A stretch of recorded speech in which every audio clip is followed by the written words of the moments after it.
2024 లేదా 25లో డిగ్రీ లేదా బీటెక్ చదివారా? సాఫ్ట్‌వేర్ జాబ్ కోసం ఎదురు చూస్తున్నారా? అయితే కోడ్ జ్ఞాన్ 100 డేస్ కోర్సులో చేరండి, జాబ్ సాధించండి.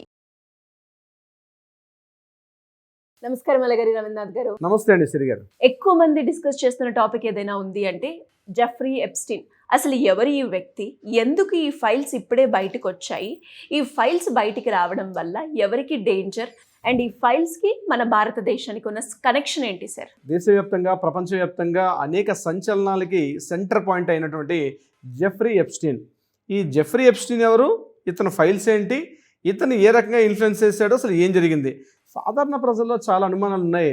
వాటిని మనం తెలుసుకునే ప్రయత్నం చేద్దాం. జెఫ్రీ ఎప్స్టీన్ ఇతను ఒక అమెరికన్లో ఉన్నటువంటి ఒక పర్సన్. మరి ఎవరితను?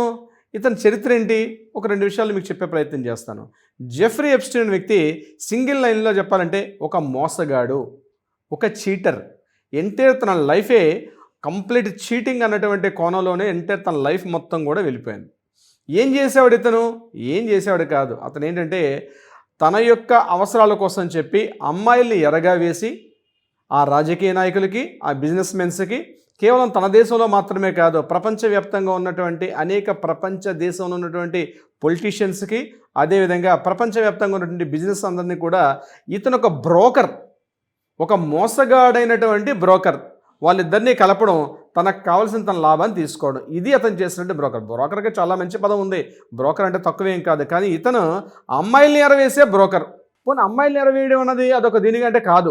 అమ్మాయిల్లో కూడా మైనర్ బాలికల్ని ఇతను ఎరవేసేవాడు. కేవలం ఓన్లీ ఫర్ ఏంటంటే ఇతను ట్రీట్మెంట్ అంటే అక్కడక్కడ దేశవ్యాప్తంగా అక్కడక్కడ అమ్మాయిలు తీసుకుని రావడం, వాళ్ళని తెలియకుండానే వాళ్ళని అబ్యూజ్గా ఒక పెద్ద మనుషులను పంపించడం, వాళ్ళు సీక్రెట్స్గా ఉన్నటువంటి టైంలో వాళ్ళ ఫొటోస్ తీసుకోవడం, వాళ్ళని భయపెట్టడం, బెదిరించడం, తేడా వస్తే వాళ్ళని లేపేయడం.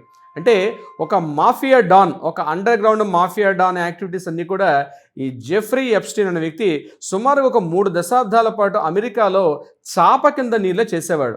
ఇతని యొక్క వల్ల ఎవరెవరు పడ్డారంటే ఈరోజు ప్రముఖంగా వినిపిస్తున్నటువంటి అమెరికాలో ఉన్నటువంటి ప్రముఖ పేర్లన్నీ కూడా అందులో వాళ్ళందరూ కూడా ఉన్నారు. ముఖ్యంగా బిల్ క్లింటన్ అయితేనేమి, మైక్రోసాఫ్ట్ బిల్ గేట్స్, వీళ్ళందరూ కూడా పెద్ద పెద్ద వ్యక్తులు. అందులో ట్రంప్ కూడా ఒక వ్యక్తి. ఈ జెఫ్రీ ఎప్స్టీన్ చేసినటువంటి వ్యవహారాలు ఏంటంటే ప్రపంచవ్యాప్తంగా ఉన్నటువంటి అనేక దేశాల యొక్క అధ్యక్షుల్ని, ఆ దేశాల్లో ఉన్నటువంటి బిజినెస్ మెన్స్ని ఇతను వాళ్ళని దేశం పిలిపించుకోవడం, ఏదైనా బిజినెస్ యాక్టివిటీస్ కావాలంటే అమ్మాయిల్ని ఎరవేసి వాళ్ళ ఫొటోస్ తీసుకోవడం, అవి క్యాప్చర్ చేసి పక్కన పెట్టుకోవడం, టైం వచ్చేటప్పుడు అలా వాళ్ళని భయపెట్టి బెదిరించి తేడా వస్తే ఇప్పుడు నేను చెప్పినట్టుగా లేపేయడం. ఈ ట్రాప్లో ఇరుక్కుపోయిన వల్ల, ట్రాప్లో ఇరుక్కుపోయారని నేను చెప్పను, అది ఇరుక్కుపోయారా లేదండి అవి న్యాయస్థానాలు నిర్ణయిస్తాయి. ఇక్కడ జెఫ్రీ ఎప్స్టీన్ మొట్టమొదటిగా 2008లో ఇతను అరెస్ట్ కావడం జరిగింది అమెరికన్ కోర్టులో. అక్కడ జస్టిస్ రూల్స్ ప్రకారం ఏంటంటే ఎవరైనా తను చేసినటువంటి నేరాన్ని ఒప్పేసుకున్నట్లయితే అతనికి శిక్షాకాలం తక్కువ ఉంటుంది. అది అమెరికన్ యొక్క జ్యుడిషియల్ సిస్టమ్ అట్లా ఉంటుంది. ఇక్కడ ఏమైంది, అతను 2008లో నిజమే నేను చేశాను కాబట్టి నాకు శిక్షించండి అని చెప్తే అంటే కోర్టు యొక్క వేస్ట్ ఆఫ్ టైంని, ఆ డాక్యుమెంట్ ఎవిడెన్స్ని ఇవన్నీ తీసుకోరనమాట అక్కడ ఉన్నటువంటి సిస్టమ్ ప్రకారం. సో అతనికి ఏం చేశారు, అప్పటి చాలా పెద్ద పెద్ద తలకాయలన్నీ కూడా ఇన్వాల్వ్మెంట్ అయ్యారు కాబట్టి అక్కడ జ్యుడిషియల్ ఏం చేశారంటే కేవలం 18 నెలల పాటు జైలు శిక్ష విధించడం జరిగింది ఎప్స్టీన్కి 2008. ఆ ఎప్స్టీన్ వేసినప్పుడు ఏం చేశారు, అది కూడా ఎంత వెసులుబాటు అంటే డే టైం అంతా తన పనులు తను చేసుకోవచ్చు, సాయంత్రం అయితే అతను మళ్ళీ జైలుకి వెళ్ళిపోయి తన జైలు జీవితాన్ని గడపడం. ఇది ఆయనకు ఉన్నటువంటి లైఫ్ స్టైల్.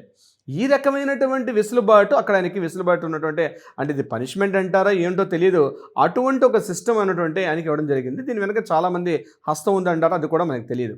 ఈ రకంగా చేసిన తర్వాత అతను జైలు జీవితాన్ని అట్లా ఒక 18 నెలల పాటు గడిపిన తర్వాత మళ్ళీ తన లైఫ్ని మళ్ళీ కంటిన్యూషన్ చేశాడు జెఫ్రీ ఎప్స్టీన్. అయితే జెఫ్రీ ఎప్స్టీన్ మళ్ళీ 2019లో మళ్ళీ ఇదే వివాదాల మీద మళ్ళీ కంటిన్యూగా అక్కడ మీడియా మాత్రం కోర్టులు విడిచిపెట్టేమో కానీ మీడియా చాలా పవర్ఫుల్ మీడియా. సో మీడియా తొందరగా జెఫ్రీ ఎప్స్టీన్ విడిచిపెట్టలా.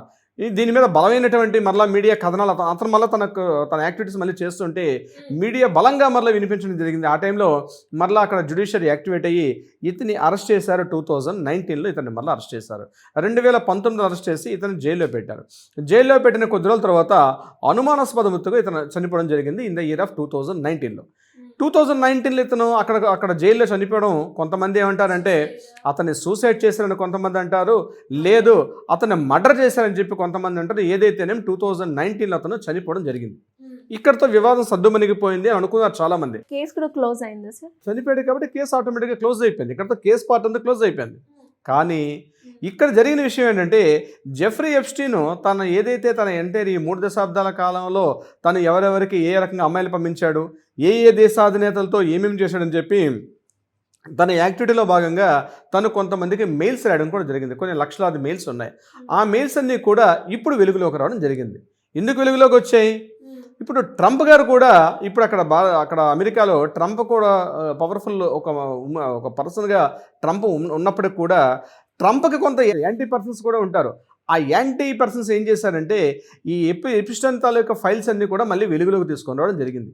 ఈ వెలుగులోకి తీసుకొచ్చిన భాగంగా ముఖ్యంగా అమెరికాలో ఉన్నటువంటి బిల్ గేట్స్, ముఖ్యంగా బిల్ గేట్స్ తెలుసు మనకి, మైక్రోసాఫ్ట్ అధినేతగా ఎంటైర్ కంప్యూటర్ సాఫ్ట్వేర్ రంగాన్ని ఒక రకంగా ఒక దిశానిర్దేశం చేసినటువంటి అద్భుతమైన వ్యక్తి. వాళ్ళ మిస్సెస్ కూడా ఉండేది మిలిండా అని. తర్వాత ఎప్పుడైతే ఎప్స్టైన్ ఫైల్స్ వెలుగులోకి వచ్చాయో ఇలాంటి పనికిమాల చేత కానీ ఎదవతోటి నేను జీవితాన్ని గడుపుతున్నానని చెప్పి మిలిండా కూడా ఆయన దగ్గర నుంచి డివోర్స్ తీసుకొని బయటకు వెళ్ళిపోవడం జరిగింది. మిలిండా బిల్ గేట్స్ అంటారు. ఇప్పుడు ఆ బిల్ గేట్స్ అనే పేరు లేదు, మిలిండా కూడా డివోర్స్ ఇవ్వడం జరిగింది.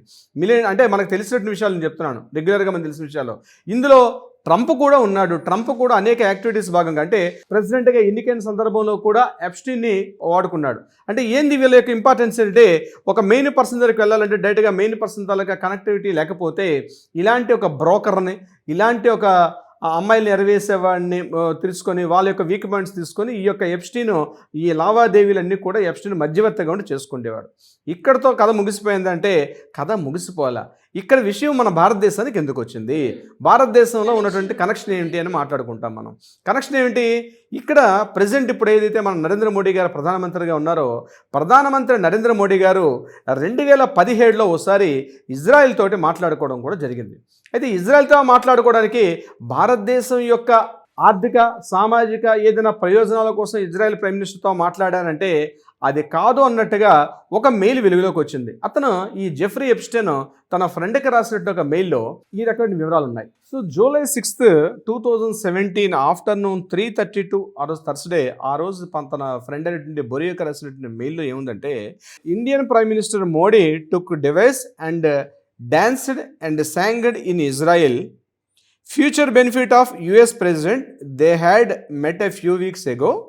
It worked అన్నటువంటి ఒక సెంటెన్స్ ఉంది. July 6, 2017 మధ్యాహ్నం 3:32 థర్స్డే ఆ రోజు రాసినటువంటి బోరియోకి రాసినటువంటి ఒక మెయిల్లో ఈ సెంటెన్స్ ఉంది. ఇక్కడ Indian prime minister Modi took device and deemed signed into Israel. అంటే ఆ రోజు ఇజ్రాయెల్ యొక్క పర్యటనలో మోడీ గారు కూడా ఉన్నారు. అది వాస్తవం, ఫ్యాక్ట్ అది. ఇక్కడ further benefit of the US president, ఈ sentence simple. Further benefit of US president అంటే అమెరికా అధ్యక్షుని యొక్క లబ్ధి కోసం, భారతదేశం యొక్క విషయం కోసం కాదు. For the benefit of US president had met few weeks ago. It worked. ఏదైతే ఇట్ వర్క్డ్ అన్నది ఈరోజు కాంట్రవర్షియల్గా వచ్చేసింది. ఇట్ వర్క్డ్ అంటే అర్థం ఏంటి? తను వెళ్ళింది తన పని మీద కాదు, అమెరికా ప్రెసిడెంట్ ట్రంప్ కోసం అని చెప్పి ఇజ్రాయెల్ తోటి ఏదో ఒప్పందం కోసం వెళ్ళాడు. ఆ ఒప్పందంలో ఇట్ వర్క్డ్ అనేటువంటి సెంటెన్స్ అయితే ఇట్ వర్క్డ్ అన్నదే ఈ పదం ఈరోజు బాగా కాంట్రవర్షియల్గా ఉంది. అంటే మోడీ గారు ట్రంప్ యొక్క విధానాలకి ట్రంప్ కోసం పనిచేశారు అన్నటువంటి విషయం మీద ఈరోజు ప్రతిపక్షాలు ఈ ఎప్స్టైన్ ఫైల్స్లో ఉన్నటువంటి ఈ సెంటెన్స్ మీద ఈరోజు వివాదం బాగా రాజుకుందనమాట. ఈరోజు ఎందుకు ఇంత వివాదం మోడీ గారికి ఎందుకు వచ్చిందంటే ఇట్ వర్క్డ్. ఇక్కడ డ్యాన్స్ అండ్ సాంగడ్ అంటే అర్థం కాలేదు. డ్యాన్స్ అండ్ సాంగడ్ అంటే ఇక్కడ ఫిజికల్గా డ్యాన్స్ పాడినట్టు కాదు. అక్కడ అంటే డ్యాన్స్ అండ్ సాంగడ్ అంటే అర్థం ఏంటంటే అతను చెప్పినట్టు విన్నాడు. సో చెప్పినట్టు వినడానికి మనం ఒక ప్రోవర్బ్ వాడతాం కదా, తెలుగులో సామెతలు వాడతాం కదా. సో ఇంగ్లీష్లో డ్యాన్స్ అండ్ సాంగ్ అని అర్థం ఏంటంటే ఇజ్రాయెల్ ప్రెసిడెంట్ ముందర డ్యాన్స్ అండ్ సాంగ్ చేశాడు. దేనికోసం చేశాడు? డ్యాన్స్ అండ్ సాంగ్ అంటే ఆయన ముందు డ్యాన్స్ చేస్తే సాంగ్ చేసేది కాదు. That's not meaning. Actual dance and song అర్థం ఏంటంటే మోడీ చెప్పినట్టుగా ఇజ్రాయెల్ ప్రైమ్ మినిస్టర్తో మాట్లాడాడు. అంటే ఒక ఇట్ ఇస్ అ ప్రోవర్బ్, అది జస్ట్ ఒక సామెత లాగా దాన్ని వాడుకోవడం జరిగింది. ఇక్కడ దాన్ని హైలైట్ చేయట్లేదు. డ్యాన్స్ అండ్ సాంగ్ కోసం ఇప్పుడు పాయింట్ లేదు. ఇక్కడ పాయింట్ అంట ఇక్కడ ఏంది? For the benefit of US president it worked అని ఏదైతే ఉందో దీనికోసం చెప్పి ఇప్పుడు వివాదం బాగా రాజుకోవడం జరిగిందనమాట. ఈ పాయింట్ ఆఫ్ వ్యూ అంటే మోడీ గారు పూర్తిగా అమెరికా ప్రెసిడెంట్ ట్రంప్ కోసం పనిచేశారు అన్న విషయం మీద ఎప్స్టైన్. అంటే దీనిలో ఇంకా అమ్మాయిలు ఎరవేశారా అంతే ఇక్కడ. అంతేగాని ఇక్కడ మోడీ గారికి ఏదో సెక్స్ రికార్డ్తో సంబంధం ఉందాం అటువంటిది ఎక్కడ ఈ ఎప్స్టైన్ ఫైల్స్లో కూడా ఎక్కడ కూడా మనకు పనిలేదు. ఎక్కడ మెన్షన్ చేయలేదు, ఆ టైప్ ఆఫ్ పాయింట్ రాలే. ఇక్కడ వచ్చిన పాయింట్ ఏంటంటే ఇజ్రాయెల్ ప్రైమ్ మినిస్టర్ కేసు వెళ్ళినటువంటి పని ఏదైతే ఉందో ఆయన ముందు ఆయన చెప్పినట్టుగా ట్రంప్ కోసం పనిచేశాడు అన్నటువంటి పాయింట్ ఈరోజు ప్రతిపక్షాలు ఎక్కువగా తీసుకున్నాయి. దీనిలో ఈ ఒక్క మోడీ ఒక్కరే కాకుండా ఇక్కడ ఇంకొక ఇద్దరు పేర్లు కూడా ప్రముఖంగా వినిపించాయి. ఒకరు అనిల్ అంబానీ, ముఖేష్ అంబానీ యొక్క తమ్ముడేంటి అనిల్ అంబానీ పేరు కూడా ప్రముఖంగా వచ్చింది. ఇంతేకాకుండా మరొక మూడో వ్యక్తి ఇప్పుడు కేంద్ర ప్రభుత్వంలో క్యాబినెట్ మినిస్టర్గా ఉండి హర్దీప్ సింగ్ ప్యూరీ. ఈ హర్దీప్ సింగ్ ప్యూరీ కూడా ఒకప్పుడు ఏంటి ఈ ఎప్స్టీన్ ఫైల్స్లో కూడా పేరు ప్రముఖంగా వినిపించింది. ముఖ్యంగా ఈ ట్రంప్తో మీట్ అవ్వడానికి, అదేవిధంగా నెతన్యాహుతో మీట్ అవ్వడానికి వెళ్ళేటప్పుడు ఇజ్రాయెల్ ప్రైమ్ మినిస్టర్ నెతన్యాహుతో మాట్లాడడానికి వెళ్ళేటప్పుడు కూడా ఈ ప్యూరీ అదేవిధంగా అనిల్ అంబానీ కూడా మధ్య లోపాయికారిగా కొంతమంది ప్రయత్నాలు చేశారు. ఇక్కడ అంటే ఇప్పుడు మోడీ గారికి అదేవిధంగా ట్రంప్కి మధ్య కీలకంగా పనిచేసిన ఒక మీడియేటర్స్గా చెప్పాలంటే అనిల్ అంబానీ అదేవిధంగా హర్దీప్ సింగ్ ప్యూరీ, వీళ్ళిద్దరు కూడా కీలకమైన పాత్ర పోషించారు వీళ్ళిద్దరిని కలపడంలో. ఇక్కడ మోడీ గారు డైరెక్ట్గా ఎప్స్టీన్ చేసినటువంటి అరాచకాల్లో కానీ లేదా మోడీ చేస్తున్నటువంటి ఏదైతే అమ్మాయిలు ఎరవేయడం అయితే ఎప్స్టీన్ చేశాడో ఈ ఎప్స్టీన్ చేసే అమ్మాయిలు ఎరవేయడం ఇట్లా ఎక్కడ కూడా మోడీ గారు డైరెక్ట్గా ఇన్వాల్వ్మెంట్ లేదు. కానీ అనిల్ అంబానీ అదేవిధంగా ఈ హర్దీప్ సింగ్ ప్యూరీ అని ఎవరైతే మనం చెప్పుకుంటామో వీళ్ళిద్దరి యొక్క ఇన్వాల్వ్మెంట్ బాగా ఉన్నట్టుగా ఆ ఫైల్స్లో ఉన్నటువంటి పేర్లు అయితే వెలుగులోకి వచ్చాయి. అయితే ఈ ఫైల్స్కి చట్టబద్ధత ఉందా, లీగాలిటీ ఉందా, ఇది రియలా కాదా అంటే అది అమెరికన్ ప్రభుత్వమే చెప్పాల్సిన పరిస్థితి ఉంటుంది. ఎందుకంటే ఈరోజు ఆయన లేడు, 2019లో చనిపోయాడైనా. ఇంకొకటి ఆయన రాసుకున్నటువంటి ఫైల్స్ లక్షల పేజీలు అయితే వస్తున్నాయో ఇదంతా కూడా ఈ జెఫ్రీ ఎప్స్టీన్ రాసింది కరెక్టా కాదన్నది అమెరికన్ ప్రభుత్వమే చెప్పాల్సిన పరిస్థితి అయితే ఉంది. ఇది కేవలం అమెరికా యొక్క అంతర్గత వ్యవహారం మాత్రమే కాదు, కొన్ని దేశాల యొక్క రాజకీయ ఆర్థిక స్థితిగతులను కూడా చాలా ఇన్ఫ్లుయెన్స్ చేస్తుంది జెఫ్రీ ఎప్స్టీన్. ముఖ్యంగా ఎందుకు మనం జెఫ్రీ ఎప్స్టీన్ గురించి మాట్లాడుకోవాలంటే జెఫ్రీ ఎప్స్టీన్ నేను స్టార్టింగ్లో చెప్పినట్టుగా జెఫ్రీ ఎప్స్టీన్ లైఫ్ స్టైల్ మొత్తం కూడా చిన్నప్పటి నుంచి కూడా ఒక చీటింగ్, ఒక మోసగాడిగానే ఉన్నాడు. అతను ఏ రోజు కూడా కాలేజీకి వెళ్ళి చదువుకోలేదు, ఎక్కడ చేసుకోకుండానే నేను కాలేజీలో చదివాను, డిగ్రీ పాస్ అని చెప్పి అమెరికాలో ఒక కాలేజీలో టీచర్గా కూడా పనిచేయడం జరిగింది, అదే తప్పు సర్టిఫికేట్లతోటి. అంటే ఆయన కెరీర్ స్టార్టింగే ఇట్లాంటి రాంగ్ ఫీడ్బ్యాక్ తోటి, అంటే తను చదువుకోకుండానే ఒక దొంగ సర్టిఫికేట్ పుట్టించి నేను చదువుకున్నా అని చెప్పి అక్కడ కాలేజీలో జాయిన్ అయ్యి అక్కడ టీచర్గా తన రిక్రూట్మెంట్ కూడా అయ్యాడు. తర్వాత వెరిఫికేషన్లో ఆయన ఆ సర్టిఫికేట్ కూడా పాస్ అవ్వాలి, అక్కడి నుంచి ఆయన చేసి పంపించేశారు. ఇలాంటి అనేక రకాలుగా చీటింగ్ మైండ్ సెట్ ఉన్న వ్యక్తి, మోసపూరిత విధానాలతో ఉన్నటువంటి వ్యక్తి, ఆ అబ్యూజ్ మైనర్ అమ్మాయిలను కూడా వాళ్ళకి అభవసవంతులైన అమ్మాయిలను కూడా ఎరవేయడం, వాళ్ళని బెదిరించి వాళ్ళని సెకండ్ టైం వెళ్ళకపోతే పాత వీడియోలు అమ్మాయిలు కూడా చూపించి ఈ వీడియోలు నా దగ్గర ఉన్నాయి, మళ్ళీ నువ్వు ఆ పర్సన్ వెళ్ళకపోతే నేను మళ్ళీ చంపేస్తానన్న రకరకాలుగా డబ్బు కోసం భయపెట్టో నేను ముందు చెప్పినట్టుగా రకరకాల విధంగా ప్రలోభపెట్టి ఆ అమ్మాయిని కూడా మరలా వేరే అధ్యక్షుల దగ్గర పంపించడం, ఈ రకమైనటువంటి అంటే ఒక మాఫియా సామ్రాజ్యాన్ని స్థాపించుకున్నాడు జెఫ్రీ ఎప్స్టీన్. బహుశా తొందరలోనే హాలీవుడ్లో సినిమా వచ్చినా ఆశ్చర్యపోనవస్తుంది జెఫ్రీ ఎప్స్టీన్ మీద. ఆల్రెడీ మన హాలీవుడ్ రచయితలు ఇప్పటికే స్టోరీ స్క్రిప్ట్ రెడీ చేసేస్తారు. ఎందుకంటే అండర్ డాన్ మూవీస్ అంటే వరల్డ్ వైడ్ దానికి ఒక మార్కెట్ ఉంది కాబట్టి బహుశా ఈ పాటికే జెఫ్రీ ఎప్స్టీన్ మీద స్క్రిప్ట్లు కూడా రెడీ అయిపోయి ఉండొచ్చు, హాలీవుడ్ మూవీస్ కూడా వచ్చేసే అవకాశం కూడా తొందరలోనే ఉండొచ్చు. అంటే అంత నేర ప్రభావం కలిగే ఒక వ్యక్తి, అతని యొక్క మెయిల్స్లో ఉన్నటువంటి కంటెంట్ నిజమా కాదన్నది కూడా మనం ఈరోజు కన్ఫర్మ్ చేయలేం. సో భారతదేశంలో ఈరోజు మోడీ గారి మీద వస్తున్న అభియోగాలన్నీ కూడా ఇతను మోడీ గారు డైరెక్ట్గా జెఫ్రీ ఎప్స్టీన్తో కలిసినట్టుగా కానీ అతనితో మాట్లాడుతున్నట్టుగా ఎక్కడా లేదు. ఇప్పుడు నేను చెప్పిన సెంటెన్స్లో కూడా ఇజ్రాయెల్ ప్రైమ్ మినిస్టర్తో మాట్లాడడం జరిగింది, అది కూడా ట్రంప్ యొక్క బెనిఫిట్ కోసం అతను వెళ్ళాడని చెప్పి మెన్షన్ చేశారు తప్ప ఎక్కడ మెన్షన్ కాలేదు. ఇక అనిల్ అంబానీ గారు కానీ హర్దీప్ సింగ్ ప్యూరీ కానీ వీళ్ళ యొక్క నేమ్స్ వినిపిస్తున్నాయంటే ఇక కాలమే పరిష్కరించే అవకాశం ఉంటుంది. దీన్ని ఇప్పుడు మనం కోర్టులోని ఇక్కడ మనం చూజ్ చేసి దీని మీద కేసులు వేసే అవకాశం అయితే లేదు. కానీ విషయం ఏంటంటే కొన్ని రకరకాల మీడియా కథనాలు రకరకాలుగా వినిపిస్తున్నాయి. దీనిలో మోడీ గారు ఎంతో ఇన్వాల్వ్మెంట్, రీసెంట్గా మోడీ తీసుకున్నటువంటి ట్రంప్ ఆర్థిక విధానాలను కూడా రీసెంట్గా మళ్ళీ మోడీ ఆయన యొక్క రష్యాతో ఉన్నటువంటి ఆయిల్ ఒప్పందాలని పక్కన పెట్టి ట్రంప్తో టైఅప్ అవ్వడం, ట్రంప్తో ఈరోజు ఉండడం వల్ల ట్యాక్సెస్ కూడా అన్ని బెనిఫిట్ అవ్వడాన్ని మనం చూస్తున్నాం ఢిల్లీ పేపర్లో. సో అటు ట్రంప్కి అనుగుణంగానే మోడీ నడుస్తున్నారన్నటువంటి ఒక అపప్రదైత మాత్రం ఖచ్చితంగా మోడీ గారి మీద వస్తుంది. అంటే నేను కేవలం జెఫ్రీ ఎప్స్టీన్ ఫైల్స్ కూడా చెప్పట్లేదు. రీసెంట్గా ఏది చేసినా ఒక నాయకుడు దేశం కోసం, తన స్వార్థం కోసం, తన స్వలాభం కోసం ఉండే అవకాశం ఉండదు.